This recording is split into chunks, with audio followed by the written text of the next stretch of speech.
The world is changing, but not slowly. It's happening in real time. While you scroll your phone, global alliances are being redrawn. Oil deals are being struck. Billion-dollar weapons are flying off the shelves. And at the center of it all, Saudi Arabia. And guess who just walked into the palace with a golden handshake?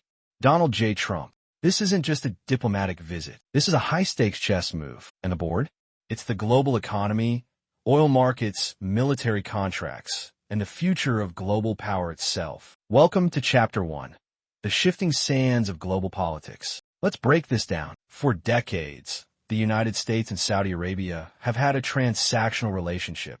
You give us oil, we give you protection. But something has changed. This isn't the Saudi Arabia of the 1990s. This is a new regime, younger, more aggressive, and vision-driven. Enter Mohammed bin Salman, better known as MBS. He's young, ambitious, and he's not here to play by the old rules. MBS is rebranding Saudi Arabia from a desert kingdom reliant on oil to a futuristic powerhouse building $500 billion megacities, investing in tech, and challenging Western dominance in new industries. And Donald Trump? He saw the opportunity. His visit wasn't just about diplomacy. It was about deals. Massive arms deals, energy investments, cybersecurity collaborations. The U.S. wasn't just visiting a country. It was doubling down on a partner that's rising fast. And let's be clear, Trump knows how to speak the language of power. While the world condemned Saudi Arabia for human rights violations, the murder of Jamal Khashoggi, and the war in Yemen, Trump said, America first. Translation? Jobs first, oil prices stable, and strategic control of the Middle East intact. But this alliance has a dark side. As Trump cozied up to the Saudis, his administration also gave full-throated support to Israel, especially in its war efforts in Gaza. The result? Outrage, online firestorms, protests from New York to London to Jakarta. And yet, the deals kept flowing. Here's the twist. While the internet burns in protest, government are forging new realities behind closed doors. Israel and Saudi Arabia quietly aligning. The U.S. acting as the broker of a new Middle East order, one where oil, weapons, and data matter more than principles. What's at stake? Everything. The Petrodollars system, the future of Palestine, American jobs, global energy security. This isn't just politics. This is business, tech, power, all in one volatile cocktail. To understand why the United States is still clinging to its alliance with Saudi Arabia, despite war crimes, assassinations, and global outrage, we have to go back, way back, to the birth of an alliance forged not in ideals, but in oil. The year was 1945. World War II had just ended, and on a U.S. warship floating in the Suez Canal, President Franklin D. Roosevelt made a handshake deal with the founder of modern Saudi Arabia, King Abdulaziz. The terms? Brutally simple.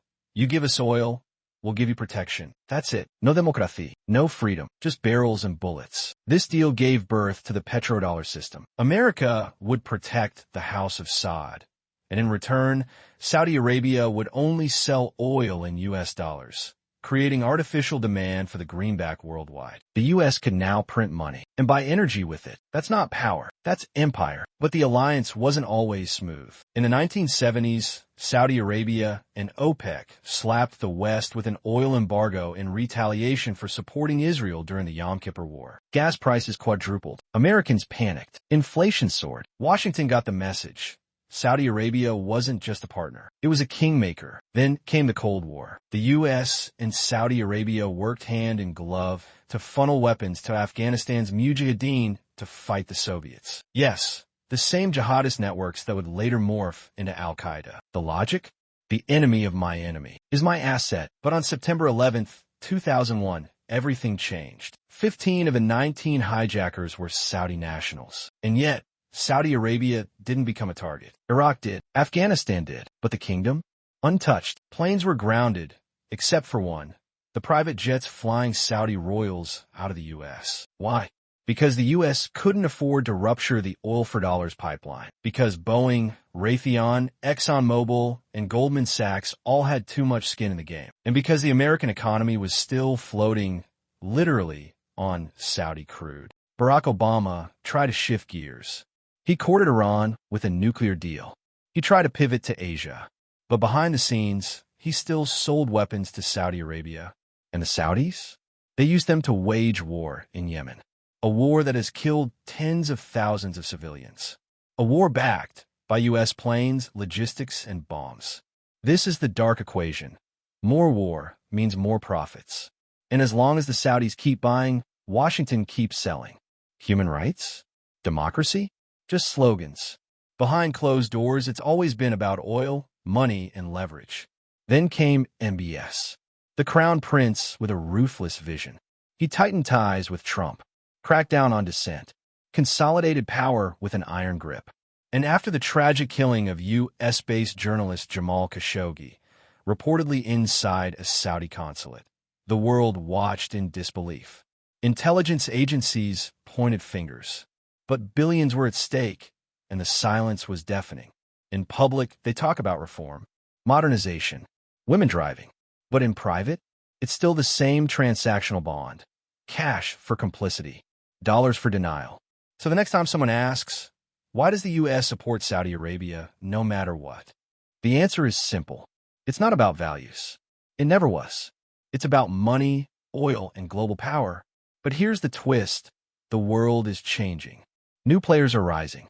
China, BRICS, de-dollarization. And Saudi Arabia?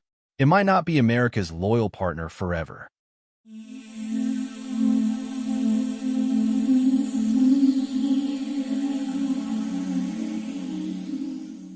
For decades, Saudi Arabia was the crown jewel of America's Middle East strategy. Loyal, strategic, obedient. But in the shadows of a shifting world order, something is changing. Quietly, deliberately, and maybe irreversibly. The kingdom is no longer betting on one horse. The East is rising, and MBS is placing chips on Beijing. In 2022, Xi Jinping landed in Saudi Arabia to a royal welcome. Red carpets, military salutes, billions in trade deals signed, and in the fine print, a message to Washington. We have options now. China isn't just buying oil. It's building refineries, ports, 5G networks, even entire cities. It's integrating Saudi Arabia into the Belt and Road Initiative, the largest infrastructure project in human history. A project designed to counter Western dominance. And guess what?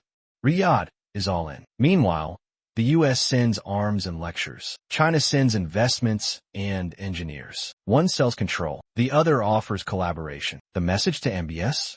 You don't need to be anyone's client anymore. You can be a kingmaker. And it's not just China. Saudi Arabia and Russia are now co-leading OPEC+, cutting oil production to raise prices, defying U.S. demands. Biden begged them to pump more. They said no. Gas prices in the U.S. soared. And MBS? He smirked. The Biden administration came in promising a cold shoulder to the crown prince over human rights abuses. But as oil prices spiked and inflation raged, the White House came crawling back. No handshake, just a fist bump. A photo op that screamed, America needs you more than you need us. Then came the real bombshell. Saudi Arabia applied to join BRICS. That's not just a trade bloc. It's a global counterweight to the West, a coalition aiming to end the dollar's dominance. If Saudi oil is ever sold in Chinese yuan or digital currencies, the petrodollar is dead, and so is American leverage. Every U.S. military base in the Middle East, every arms deal, every strategic handshake, it all hinges on one thing: the dollar's role as the global reserve currency. Remove that, and America doesn't just lose a partner, it loses power. Even the Saudi-Israeli normalization plan, once unthinkable, isn't being done for America's benefit. MBS wants to position Saudi Arabia as the geopolitical bridge between East and West, Arab and Jew, Islam and global finance. He's not picking sides. He's building leverage. This is the new power play. Saudi Arabia isn't America's puppet anymore. It's a pivot player, a swing state in global affairs. And in this new chessboard, Washington no longer calls all the moves. So while the U.S. deals with internal chaos, culture wars, debt ceilings, political gridlock, Saudi Arabia is playing the long game. With China, with Russia, with the future. And America? It's left chasing ghosts of a world it used to control. But here's the real twist. What happens when Saudi Arabia and Israel finally normalize ties, and the world sees an alliance not built on peace, but on profit and power? What will that mean for the Muslim world, for global oil markets, and for America's fragile reputation. While the world watches Gaza burn, a secret handshake is being negotiated in air-conditioned rooms thousands of miles away. A handshake between historic enemies, between Saudi Arabia and Israel. For decades, Saudi Arabia championed the Palestinian cause, at least on paper. In practice, the tides have shifted because for the House of Saud, Palestine is no longer a priority. Power is, under the surface. Back channels have been buzzing, security deals, intelligence sharing, tech partnerships, and in recent years, open talks of formal recognition. The prize?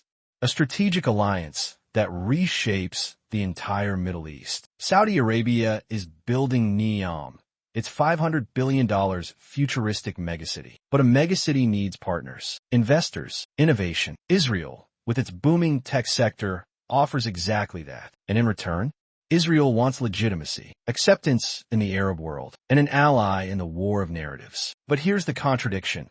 As Saudi officials negotiate normalization, Israeli bombs are flattening Gaza. Thousands dead, families erased, mosques destroyed. The same Saudi monarchy that once led the oil embargo against Israel is now considering a strategic pact. Washington is cheering from the sidelines, desperate for a foreign policy win. A new Abraham Accord 2.0, something to offset rising anti-American sentiment in the Muslim world. But on the streets of Cairo, Jakarta, Karachi, and even Chicago, Muslims are saying, not in our name. Because this isn't normalization. It's a betrayal, a transaction. Peace built not on justice, but on joint interests and oil-backed wealth. For MBS, it's cold calculus. Israel is no longer the pariah. It's a partner, a conduit to Washington, a pipeline to Silicon Valley. And for Netanyahu, normalization with the guardian of Mecca would be the ultimate trophy. Imagine that. The custodian of the two holy mosques partnering with a nation accused of war crimes against Palestinians. A holy alliance built on unholy silence. And let's not forget the tech. This alliance isn't just diplomatic, it's digital. Surveillance, AI, cybersecurity. Together, these two powers could build the most sophisticated authoritarian toolkit in the region. One to control populations, monitor dissent, and crush opposition, whether Palestinian or Saudi. The child under rubble in Gaza and the billionaire prince in Riyadh now live in the same geopolitical neighborhood. But only one of them has a seat at the table. So the question is, what's the real cost of normalization? Is it the death of the Palestinian dream? Is it the loss of moral leadership in the Muslim world? Or is it the birth of a new Middle East, built not on faith or justice, but on cold, oil-soaked ambition? In the next chapter, we expose the duplicity of U.S. policy, arming both sides, funding peace talks while fueling war. How can the same nation funding peace talks also supply the weapons used in war? How can Washington claim to champion human rights while signing billion-dollar arms deals with regimes accused of war crimes? Welcome to America's double game in the Middle East. For decades, the United States has played both arsonist and firefighter in the region, lighting flames of conflict, then showing up with water buckets and media spin to appear heroic. In 2003, America claimed it was liberating Iraq. They sold us the lie of weapons of mass destruction. What they left behind, a shattered nation, hundreds of thousands dead, and a power vacuum that birthed ISIS. Obama promised a reset with the Muslim world. But under his watch, drone warfare became industrialized. Civilians were collateral damage. Weddings, funerals, entire families erased by joystick justice. Then came Trump. No pretense, no apologies, just business. He inked the largest arms deal in U.S. history with Saudi Arabia. While journalists were being butchered, activists jailed, and bombs rained down on Yemen's children. And Joe Biden? He campaigned on human rights, promised to hold Saudi Arabia accountable. But in office, it's back to business as usual, because oil speaks louder than outrage. And weapons speak loudest of all. The U.S. doesn't just tolerate conflict, it profits from it. Every missile launched in Gaza, every fighter jet over Yemen, every surveillance camera in Riyadh, There's a Made in America label attached. In Washington, blood money flows through political veins. Congressmen vote for aid packages while cashing checks from the same companies building the bombs. The U.S. routinely blocks international efforts to hold Israel accountable. Why? Because Israel is not just an ally. It's a strategic fortress, a surveillance outpost, a weapons testing ground, a proxy that keeps American dominance intact in the region. America says it's protecting the region. But who protects the region from America? With over 30 bases scattered across the Middle East, the U.S. isn't a guest, it's a landlord. And war is good for rent. Behind every peace summit is a war economy. Behind every White House statement is a script written by the military-industrial complex. And behind every handshake is a hidden hand pulling the strings. This is the cost of the double game. Trust is broken. Justice is buried. And a generation grows up knowing that the world's most powerful democracy stands with their oppressor. Next time, we unravel the economic machinery behind the conflict. How petrodollars, proxy wars, and permanent instability became pillars of U.S. strategy. You won't believe the dots we're about to connect. Imagine a world where war is not a last resort, but a business model. Where instability is not a failure, but the product. Welcome to Chapter 6, Proxy Wars, Petrodollars, and the Empire of Chaos. For decades, the Middle East has been a playground for shadow games. But these aren't random flare-ups. They're proxy wars, conflicts where global powers don't fight directly, but use other nations, militias, and regimes like pawns in a geopolitical deathmatch. It's not about democracy. It's about leverage. The U.S. props up whoever can serve its short-term goals, no matter how brutal. 1 decade, it's Saddam. The next, he's the enemy. 1 year, it's the Afghan Mujahideen.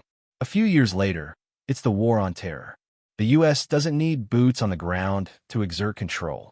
It funds regimes, supplies rebels, trains militias, and floods the region with weapons, all while preaching peace.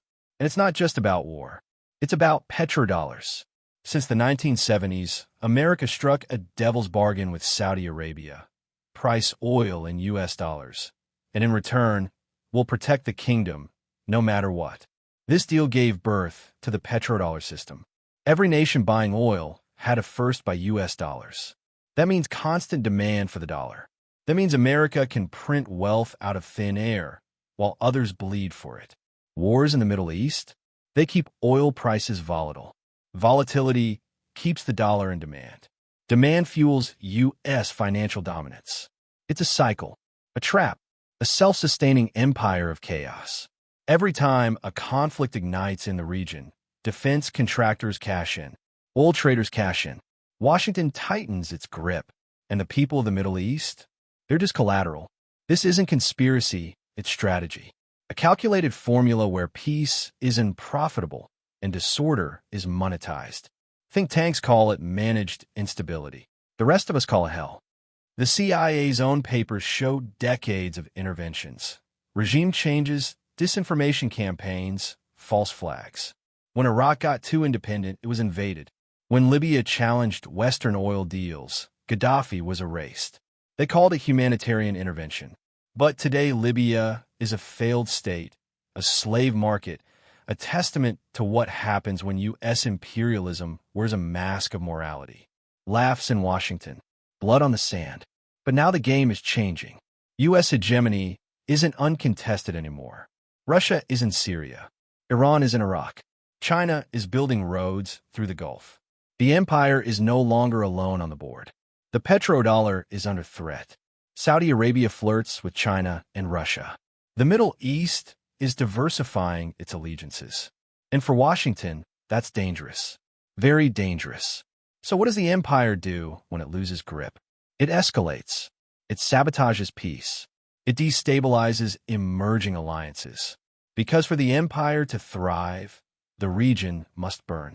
And in this inferno, the only winners are those who sell the fire. The weapons manufacturers, the oil traders, the war profiteers, everyone else, Arabs, Persians, Jews, Christians, Muslims are just fuel. Next up, we go deeper into America's most controversial partnership, Israel. How one nation became the ultimate U.S. outpost in the region, and what it truly cost the world. Don't miss it. Share this if you dare, because truth doesn't trend unless you make it.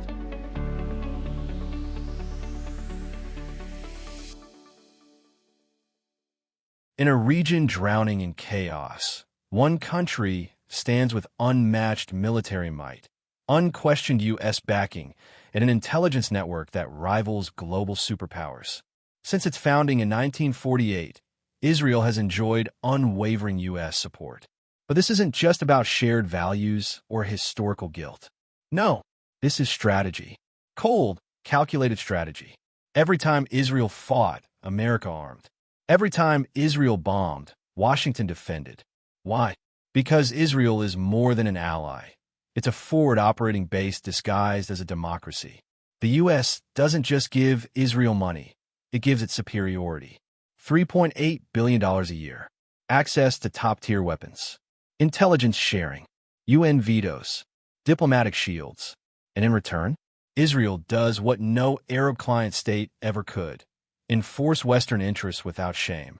Need a nuclear scientist taken out in Tehran? Mossad handles it. Need surveillance on regional rivals? Shin bets on it. Need to test U.S. weapons in real combat? Israel obliges. It is both laboratory and launchpad. But behind this partnership lies devastation. For decades, the Palestinian people have paid the price. And every bullet fired into Gaza is subsidized by American taxpayers. When Israel flattens homes in Rafah or Jenin, the bombs are stamped made in America. Yet in Washington, this is called self-defense. And critics? Silenced, labeled, blacklisted. The USIsrael Alliance is so entrenched, it's untouchable. It overrides logic, overrides morality, even overrides U.S. interests. Because it's not just political, it's sacred. Or so we're told. Enter the lobby. AIPAC, CUFI, birthright donors. An ecosystem that funds campaigns, drafts policy, and silences opposition. Congress doesn't just represent Americans. It represents Israeli interests too. While Americans struggle with student debt and health care, billions flow to fund Israel's Iron Dome. While America preaches peace, its ally tests weapons on real populations. And the world sees it. The global South is no longer buying the narrative. Even Western citizens are waking up. But the cost of dissent? Censorship, cancellation, career suicide. Free speech collapses when it threatens empire. And Israel is an extension of that empire. A proxy wrapped in propaganda. A fortress built not just with walls, but with immunity. Israel has nukes, but you won't hear about it. No inspections. No accountability. Iran? Sanctioned. Iraq? Invaded. But Israel? Shielded. Even when it spies on its biggest ally. Israel has spied on U.S. diplomats, presidents, even citizens. And still, no consequences. Because the proxy has become the master. And America? Complicit. So when the world watches Gaza burn and asks, why does America let this happen? The answer is chillingly simple. Because it's part of the plan. Israel is the unsinkable aircraft carrier of the U.S. empire.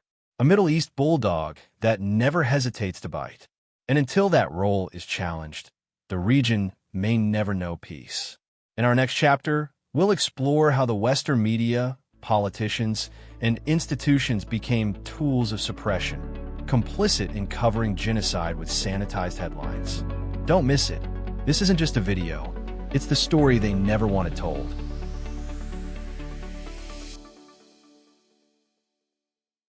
In an age of information, silence is a strategy. You see, war crimes don't need to be denied. They just need to be renamed. Ethnic cleansing becomes self-defense. Bomb hospitals become Hamas strongholds. Dead children? Human shields. And just like that, Western democracies absolve themselves. In Gaza, bodies are pulled from rubble. But in London or Washington, the headlines say clashes. The victims vanish behind passive verbs. No perpetrators. No context. Just escalation. A word that hides 1,000 crimes. And when truth tries to break through, it's silenced. Reporters are warned. Careers are threatened. Voices are muzzled, not by dictators but by editors. In democracies, in institutions that claim to protect free speech. Ask Mark Lamont Hill, fired for uttering a simple phrase, from the river to the sea. Ask Mehdi Hassan, canceled for demanding accountability. In the West, truth about Palestine is a career-ending offense. And it's not just the media. It's the state itself. Across Europe and North America, laws are passed to criminalize dissent.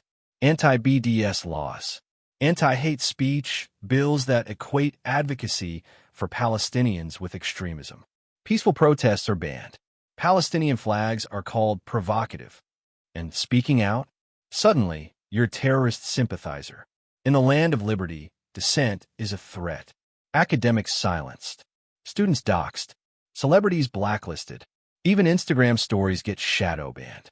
A global script is enforced, not by Israel, but by us. The so-called free world. Western leaders talk about human rights, but not in Palestine. They talk about international law, but only when it suits NATO. They condemn war crimes, but ignore them when the victims are brown, Muslim, voiceless. When Russia invaded Ukraine, the world screamed. Sanctions flew. Arms poured in. Refugees were welcomed. But Gaza?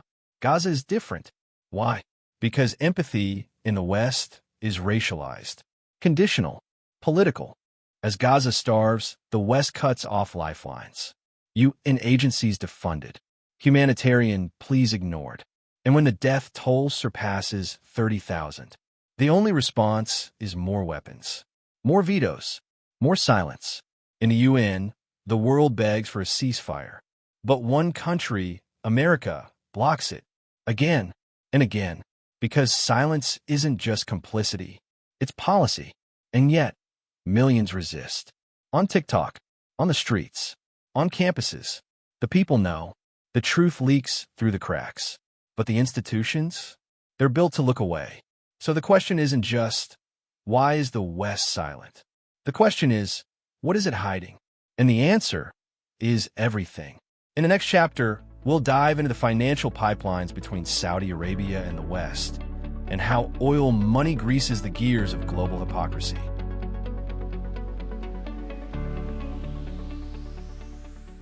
This isn't just a story about oil. It's about how black gold silences red blood, and how kings in robes buy loyalty from presidents in suits. Saudi Arabia pumps 10 million barrels of oil a day. But don't be fooled. Their real power isn't the oil itself, it's the petrodollar system. The global agreement that oil must be bought in US dollars. A system that keeps the American empire afloat. Back in 1974, America made a deal with Riyadh. You price your oil in dollars, and we'll protect your throne. In return, Saudi Arabia agreed to recycle its profits back into the U.S. by buying U.S. weapons, U.S. debt, and U.S. silence. That's why, no matter what Riyadh does, beheadings, bombings, repression, the weapons keep flowing. Because every missile sold is a political bribe. Every jet delivered is a bought endorsement. Take Yemen. A Saudi-led war has killed hundreds of thousands, created the world's worst humanitarian crisis.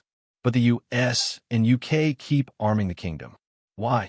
Because business is booming, and dead Yemenis don't vote in Western elections.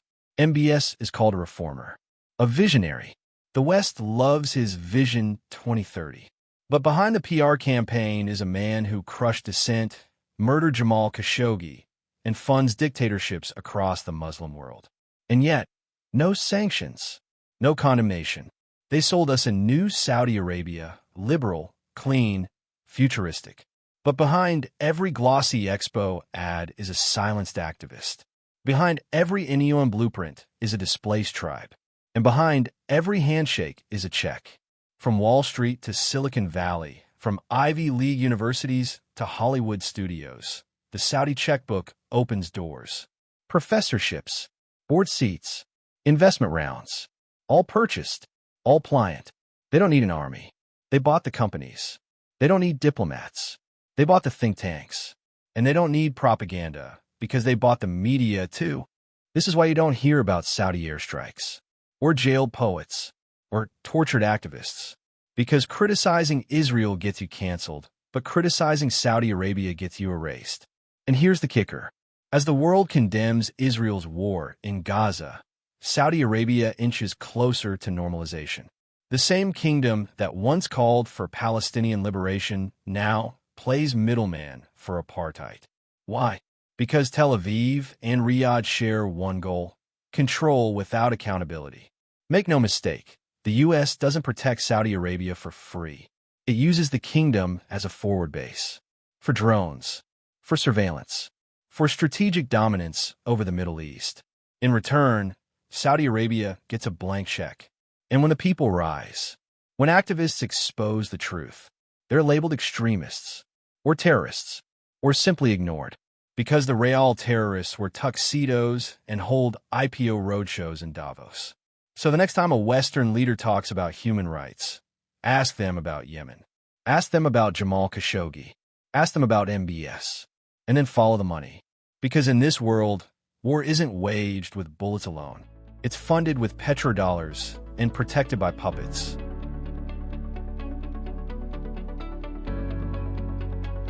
In this chapter, the digital Iron Dome, this is where the war enters your phone, where opinions are shaped, dissent is filtered, and truths are shadow banned before they even reach your screen. You think you're free online? Think again. Behind every algorithm lies a gatekeeper. Behind every fact-checker is a sponsor. And when oil, arms, and empires are at stake, the truth is just another casualty. Remember the Twitter files? Government agencies feeding platforms a blacklist of voices. Journalists labeled threats. Whistleblowers silenced. And all in the name of safety. But whose safety? Say free Palestine and watch your reach disappear. Post about Saudi war crimes and lose your ad revenue. Ask questions and get labeled as misinformation by the very corporations profiting from the war machine. It's not just America. Israel built the spyware. Saudi Arabia bought it. And Silicon Valley became the global censor, not for your protection, but for their profit. These tech giants aren't just platforms. They are geopolitical actors, shaping who sees what, when, and how. They're the 21st century Iron Dome, not for missiles, but for information, shielding governments from public outrage. Now step back. Zoom out. What are we seeing across these 10 chapters? An American president dancing with despots. A kingdom funding wars and buying silence. A world where oil dictates justice. And a digital space where reality is filtered for profit. This is the real new world order. Not built with treaties and ideals, but with pipelines, platforms, and petrodollars. An order where Saudi Arabia isn't just a client state. It's a co-architect of silence. An order where Israel isn't isolated. It's digitally shielded. And where America isn't just a superpower. It's the auctioneer of global morality. The benefits? America preserves the dollar as the global currency. Wall Street gets billions in Saudi investments. Tech giants get censorship contracts. Defense contractors get record profits. And the global elite? They get richer, faster, and safer. But the costs? Truth dies in darkness. Civilians suffer in silence. Democracies erode from within. And every suppressed post, every ignored atrocity, pushes us further from justice and closer to collapse. You're not crazy. You're just awake. You're not alone. You're just outnumbered by paid narratives, polished lies, and digital firewalls. But if this video reached you, then the system cracked just a little. We don't do clickbait. We do truth bombs. If you made it this far, you're the resistance. So what now? Hit that subscribe button, not for us, but for every voice silenced. Share this video before it disappears. And comment below with your country. Let the world see how far the truth still travels. This is not the end. It's just one of a global awakening. More exposé, more truth, more fight. Right here, on the only channel that still believes in saying what can't be said.